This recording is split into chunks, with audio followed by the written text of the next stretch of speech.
egin ezagun otoioz. Jainko eta guztiena, zure semeari eta biztu gaitortzen dugu bezedeak. Egizu, zure hori naiz, eriotza zure semearekin bat egiten, baina zure sartzailea, misterioaren bidez, moztu horiak, haren biztuaren parte izatea zuta. Zurekin Espiritu Santuarekin batean, jainko karagri bizi baita, kizati,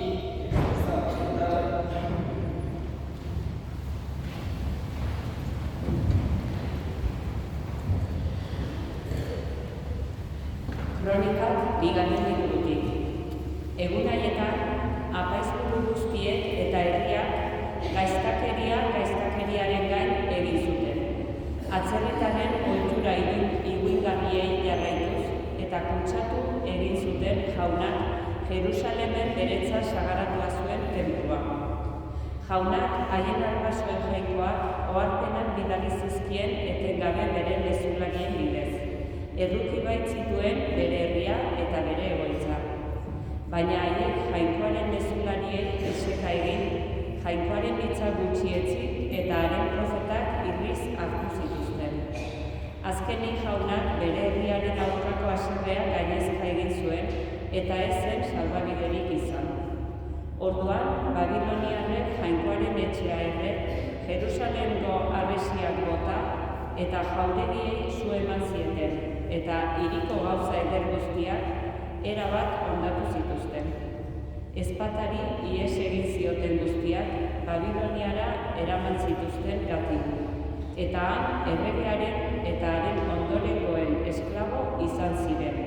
Harik eta Persiaren erregealdia iritsi zen arte. Horrela bete zuen jaunak Jeremias profetaren ahoz esandakoa. 70 urtez atseden hartuko du lurralde honek, hondamenaldiko egun guztietan, jaunari ukatu zizkioten atseden urteak bete arte. Persiako errege Zironen lehen urtean jaunak Jeremiasen ahoz esana bete zuen. Jaunak Persiako errege Zironen espiritua piztu eta Zirok agindu hau zabaldu zuen, hitzez eta idatziz, erreinu osoan. Honela dio Persiako errege Zirok. Lurreko erreinu guztiak eman dizkit jaunak zeruetako jainkoak, eta Judako Jerusalemen berari tenplua eraikitzeko agindurik. Beraz, zuen artean, haren herriko diren guztiek izan bezate beren jainkoa lagun eta igo bitez ara. Jaunak esana.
Errukian aberatsaren jainkoak halako maitasun neurrigabeaz maite izan baikartu, gure pekatuetatik hil geundelarik bizia eman zigun Kristorekin batean.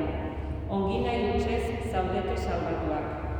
Eta Kristo Jesusekin batean berpiztu gintuen eta zeruetan eserarazi. Honela, Jesu Kristogan guretzat hain ona izanez agertu nahi izan dien datozen gizaldiei, zein ugaria eta eskuzabala den bere ongi nahia. Ongi nahi hutsez salbatuak zaudete fedearen bidez, eta hori ez dator zuen gandik. Baizik eta jainkoaren doaina da. Ez dator egiteetatik, inor arro ez dabil. Izan ere jainkoak eginak gara, har sortu gaitu, Kristo Jesusenan, hon egiten saia gaitezen, Jainkoa guretzat aldez aurretik erabakia zuen bezala. Jaunak esana.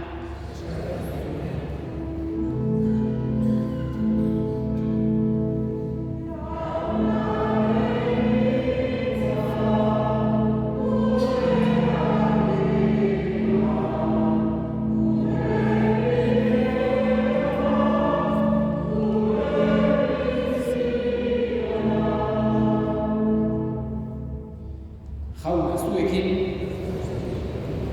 Jesu Kristoren Evangelioa San Juanen liburutik. Aldi hartan, Jesusek esan zion Nikodemori, Moisesek basamortuan brontzezko suge altxatu zuen bezala, hala izan behar du altxatua gizonaren semeak, harengan sinisten duten guztiek betiko bizia izan dezaten.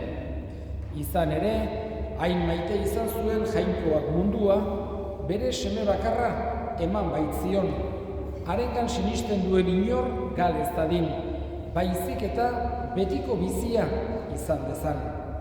Jainkoak ez baitzuen bere semea mundura bidali, mundua kondenatzera, haren bitartez mundua salbatzera baizik. Harengan sinisten duena ez dago kondenatua, sinisten ez duena berriz, kondenatua dago jadanik. Jainkoaren seme bakarraren izenean sinitsi ez duelako. Hauxe da kondenazioaren arrazoia, argia mundura etorri dela eta gizakiek ilunpean nahiago izan dutela argia baino. Haien egiteak gaiztoak zirelako. Izan ere, gaizki egiten duenak gorrotoa dio argiari eta ez dator argira. Haren egiteak agerian geldi ez daitezen. Egiaren arabera ari dela berriz argira dator. Haren egiteak Jainkoak nahi bezala eginak direla ager dadin. Jaunak esana.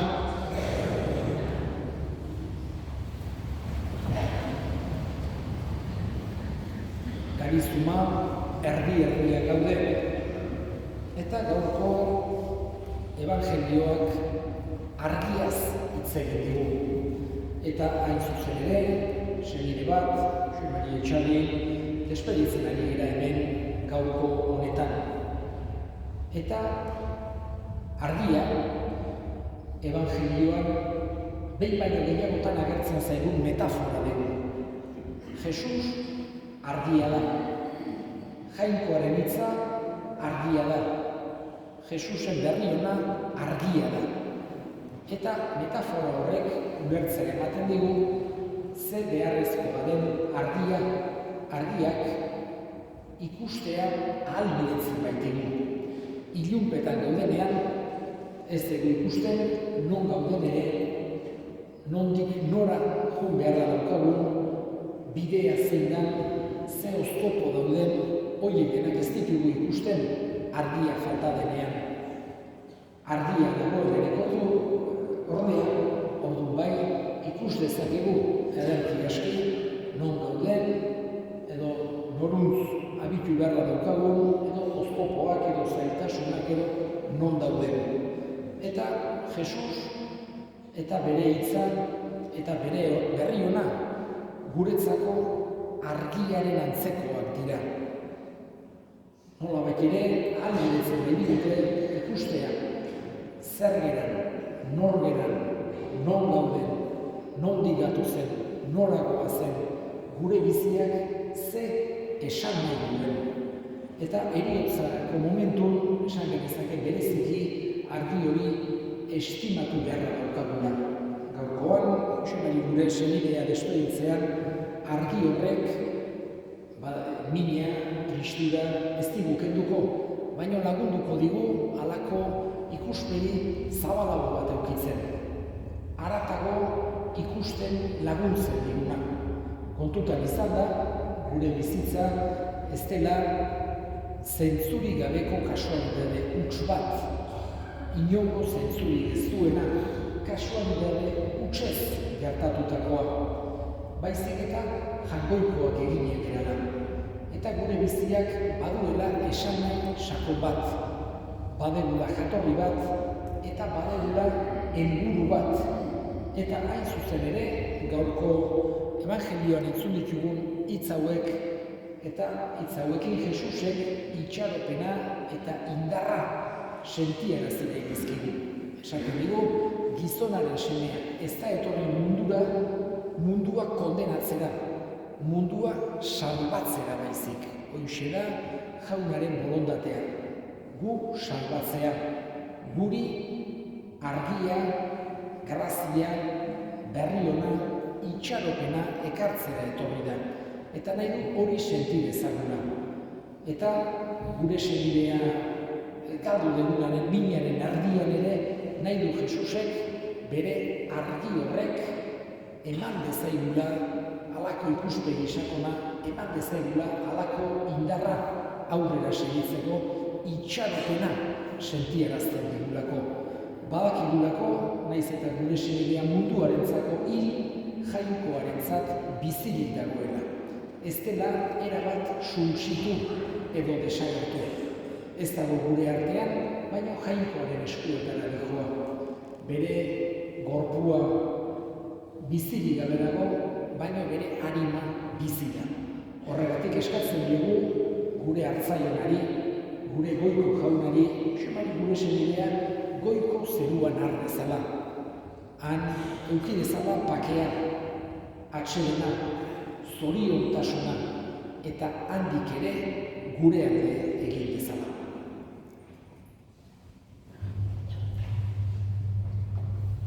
Amen.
Jainko guztizona, jain interesatzen salameneko eskaintzen duzu opari hau, eta ustez eskatzen zure semea salbatzari etorri duenak, epari errekurtsu akirizala Jesu Kristo gure jaunaren bitartez.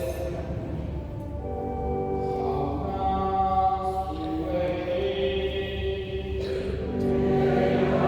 zurekin.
Gogoan izan jauna mundu guztian zabaldurik dagoen zure eliza.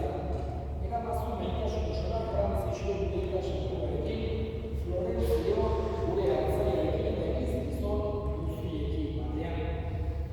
Gogoan izan jauna izteko txalopenean batean gure senide. Bereziki, Antoa, Jotxarri, berarekin batera ere, gogoan hartzen dugu, aste honetan, Itzaigun, Gutxmari, Lezea, bai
egiten